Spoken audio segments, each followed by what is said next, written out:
Hey, what's up YouTube? This is Josh from Team Crescent. We are going to be doing a deck profile on Gladiator Beast. I think GBs have potential in this format. They're going to be very viable. Just with a couple tweaks and maybe a little bit of seeing how the meta turns out, I think that it becomes really, really good.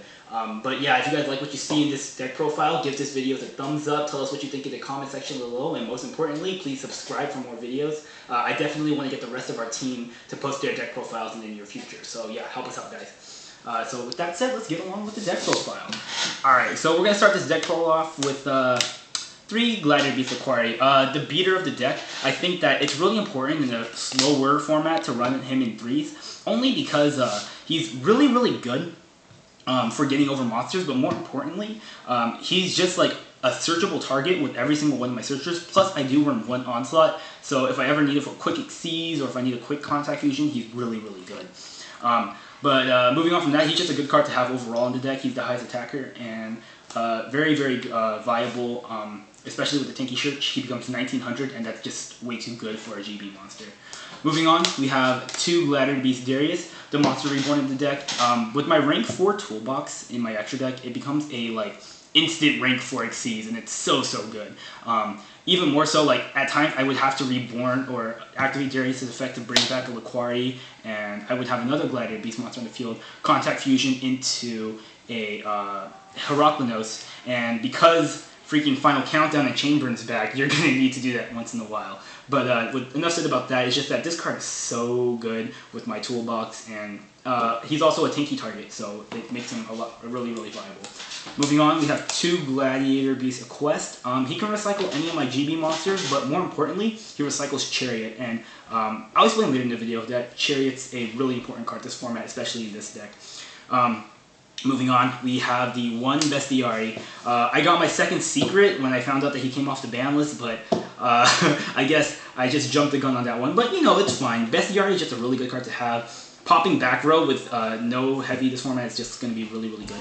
I think that he has potential to practically change the game, to be honest. He's also my contact to go into Gyzaurus, and as you guys will see later, Gyzaurus is super broke. The other one as I play of GBs, I play 1 Retiari.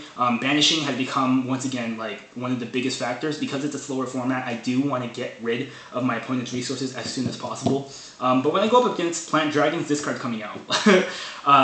We play the 1 Murmillo for extra pop power and the Hopolomus for defense. Just really good stuff to have. 2 Test Tigers.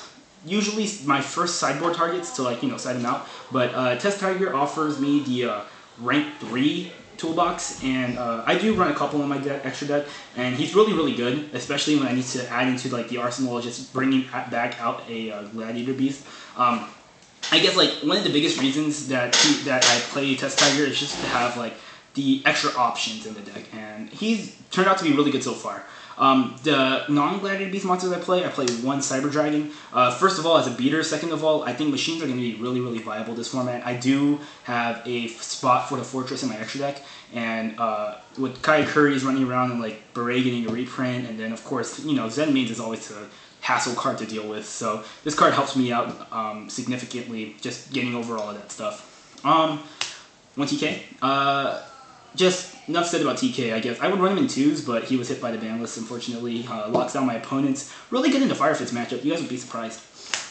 And 1 Neo-Spacian Grandmole. Now, I think any GB player in this format needs to consider this card, or at least like give it a chance. Because here's the problem with GBs, is that we have a difficult time getting over big monsters, and this guy just solved all of our problems. As soon as we get an attack off, we know we're in pretty good shape, but the problem is getting that attack off. And the fact that you can reuse him over and over and over again, and Compulse is only at 1, it becomes really, really viable. So that wraps it up for my monster lineup. And how many monsters was that again, Brian? 17, I believe. 17? I'll check again afterwards. But yeah, my cameraman Brian's here to help me with deck profile. Say hi to the people, Brian. I hate people. He is misanthropic, and he needs to stop. Just kidding. Alright, so moving on to the spells. We run 2 Searchers, 1 Proving Ground, and 1 Tenki. I have arguments for either or. The 100 boost for the Tenki is just way too good, especially on my Laquari. 1900 Laquari is so hard to get rid of for some reason. And the only reason why I'm not running him in 2s is I think I want to find room in the proving ground because most of the times I do want to search out that Bestiari. And the reason why I'm not using 2 proving grounds is because I think that 100 boost is so important. So far, this has been working out surprisingly very consistent. My friend warned me that like you gotta run 2 Tenki or 2 Proving Ground, but one of each are perfect as of right now. To add on to the arsenal, we got the Onslaught of the Fire Kings. As you can tell, all 3 of these we're going to be able to bring out Laquari, which is why I play him in 3s. Sets up my Equeste plays, sets up my Gyzaurus plays, sets up my Heraklinos plays. It's just too good of a card not to run, especially when I have 3 at my arsenal. Defensive spells, I have a Book of Moon and Forbidden Lance. Because my trap lineup has been severely hit this format, I think that these 2 cards are really important to play at least. They're also protective of my monsters, but I usually use them more to stun my opponents. When I'm going against Fire Fist, I usually Book of Moon them, especially when I know that they have a 10 Sin face down, or even like when they activate 10 Sin during the damage step, I would use Forbidden Lance on them. And it's just really versatile because both of these cards help me tag out my Gladiator Beast monsters, so it's really good. Dark Hole, the only staple left of my deck. I'm kind of sad, but you know, I think that this will bring for a healthier part of the game, and we'll be doing a banlist discussion later on our channel, as you guys will see. But yeah, self-explanatory. And my tech card, Shard of Greed. Here's the thing with Shard of Greed. I think that it's a really slow card to play, and it requires some turn investments, but here's what I like about it. If this thing survives for 2 turns, then you essentially just automatically draw 2 cards and +2. It's a pot of greed. I guess technically a +1 since you did invest 1 card. However, if they choose to MST this card over any of my other traps, I am 100% okay with it. As a matter of fact, like I prefer for them to MST this card than to MST any of my traps. But even like if they want to give me a +2, if they want to give me a pot of greed, fine. I'll just draw into my traps, and it works out very well for me. And I think it's just a win-win situation. So with that said, that's 7 spells, and that does it for the spell lineup. Moving on to the traps, of course, I've been talking about it throughout the deck pro. Triple Gladiator Beast Chariot. Okay, I gotta talk about this card for a second. Boojins are a new deck, and I was really concerned when I first heard about them because, you know, the fact that they have playing 3 Cranes and an Honest is really intimidating, but this card solves every single one of my problems. If my opponent wants to use Bear's Effect to pop one of my monsters, this card solves all my problems. If you know my opponent brings out a Pallades and they want to pop one of my and they want to bounce back one of my monsters, this card solves all my problems. This card is just way too versatile for me not to play in 3s. I mean, usually I would play in 2s, especially since I can recycle them. But if I have 2 set face down, it doesn't clog for me. I know I'm going to be using them this format because heavy's no longer a thing, and I think it's really good. Yeah, so that was my little spiel about Gladiator Beast Chariot. I think it's really crucial to running in 3s this format. My summon reactor traps, I use Torrential Tribute, Bottomless Trap Hole, Solemn Warning, and teching in a Black Horn into Heaven. Black Horn into Heaven is essentially my second Solemn Warning. I know it's not as good, but it does actually get over a lot of the cards that I need to get rid of. When my opponent thinks that like I don't have a Bottomless or I don't have a Torrential, they can summon all of their stuff, but when they see summon, that's where I hurt them. And it just like, it's a 1-card answer to cards that require a lot of resources to set up, and it's really good. I like it. I would definitely run 2-ofs of all 3 of these, but unfortunately, with the most recent ban list, that's not going to be happening. But you know, you just gotta make do. With my attack reactors, I run 2 Mirror Force and a D Prison. And the only reason why I'm not running 1 more D Prison is because I wanted to try out a couple of the other traps and see how much of a balance it is. I haven't really found a need for the second D Prison yet, but I'm pretty sure I'm gonna bump it in a you know, upcoming deck profile. As you guys will see, I'll be doing this a lot. But I mean, right now 1's working out fantastic, and the 2 Mirror Force, like, it's just I needed the monster removal. It's too good.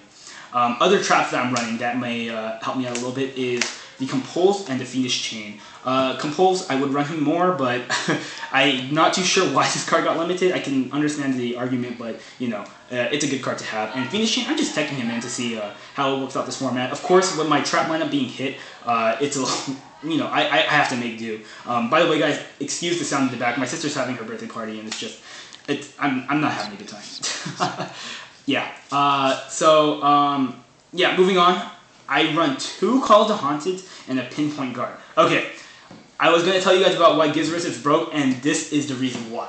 If I have a Gyzaurus in the graveyard and I reborn him using Call of the Haunted on my opponent's turn, they cannot Veiler me, they barely have any responses, and I can pop for days, and it's amazing. Both my Call of the Haunted do that, and even Pinpoint Guard does that. The reason why I'm running Pinpoint Guard is because, first of all, I pulled one and I was really happy about it. Even though it was only $8 at the time, I was happy to see that it bumped up in price. Definitely, I think the card is overhyped. However, in GBs, it's godly. It basically says that I'm going to reborn a monster and put Waboku on steroids. And it's just way too good of a card not to have. Lastly, we're just going to, I would say the most broken card of the deck. Triple Waboku. It tags out every single one of my GBs. And it just prevents me from getting OTK'd, and I love it. So yeah, that about does it for my trap lineup. That's 18 traps, and just so you guys know, 18 is my sweet number for traps. I don't like to use any more, any less, and if I do, it's only off by like 1 margin. So that's my main deck. That's 41 cards. Moving on to my extra deck, Thumbs Up for Miku. We're running 2 Gyzaurus and a Heraklinos. Heraklinos, the only reason why I'm using him is for the stun decks and the troll decks, like Final Countdown, Exodia. Like, this card just says no. 2 Bestiaris, not Bestiaris, 2 Gyzaurus, because it's very safe. I know, I should be okay, I should be able to get away using 1, or I should be committing to using 3, but, I think I do need some of the space in my extra deck, and 2 is just a safety blanket. I like that. I'm really comfortable with that number, and I found it to work very well for me. Other fusions, like I said, I was playing the Chimera Tech Fortress Dragon. This card just gives the machine archetype middle fingers for days. I do sideboard the Starlight Road, so I have to play the Stardust. I was playing my friend earlier today, and I sideboarded the Starlight Road because I knew he was playing Malevolent Catastrophes. By the way, guys, you need to side Starlight Road because of Malevolent Catastrophes. And I think that it's really important that you guys have this card in your extra deck just as an option. But needless to say, I actually used the Starlight Road on the Torrential because I had a feeling he had it and I had to bait it out. Just super protection. I think if this card and Starlight Road gets off during this format, you put yourself in a very good position to win. So yeah. Moving on to my rank 4s, I run 1 Utopia, 1 Gem Knight Pearl, 1 Pappy, 1 Black Ship, 1 Cowboy, 1 Maestroke, and 1 Dweller. This is just my toolbox. If I had to change anything about it, I would take the Utopia out for a Diamond Dire Wolf, but unfortunately I don't have that at my disposal. If you guys have a spare Diamond Dire Wolf, we'll be posting up a binder vid later, so you guys can go ahead and submit your trades up for that. And for my rank 3s, I run 1 Zen Main for stall power, 1 Levier, just in case. I never want to be too safe. If my Bestiari gets Bottomless, then this card just saves my butt. And of course, my Leviathan. It was this card or Acid Golem, and I had to choose. This card only because Acid Golem actually isn't the best in most situations. But yeah, guys, that's a 15 card extra deck, and that does about it for the deck profile. Because I know Brian's going to ask me if there's anything that I would change about the deck. There's only a couple things, like I said, the Diamond Dire Wolf for the Utopia, and looking back on it, I think maybe I want to try out Esadari this format. I'm not too sure yet. I haven't really found a need for it, but it might be a good option, so I'll have to check that out. Definitely no change to the monster lineup for right now, except maybe I want to try out using Bear. Let me know what you guys think about that in the comment section below, just the extra search, the extra popping power. But for right now, Grandmole does a very good job. MVP of the deck, definitely. But yeah, guys, that was the deck profile of my Gladiator Beast. I'm going to be trying to post a whole bunch of other deck profiles of my team. Definitely give us a thumbs up if you guys like this deck profile. If you guys enjoyed and you guys like what you see, go ahead and comment down below what you like or even what you didn't like. We like to take some constructive criticism, and subscribe for more videos, guys. I think that GBs are going to be really good this format. So yeah, guys, that's it. This is Josh from Team Crescent signing out.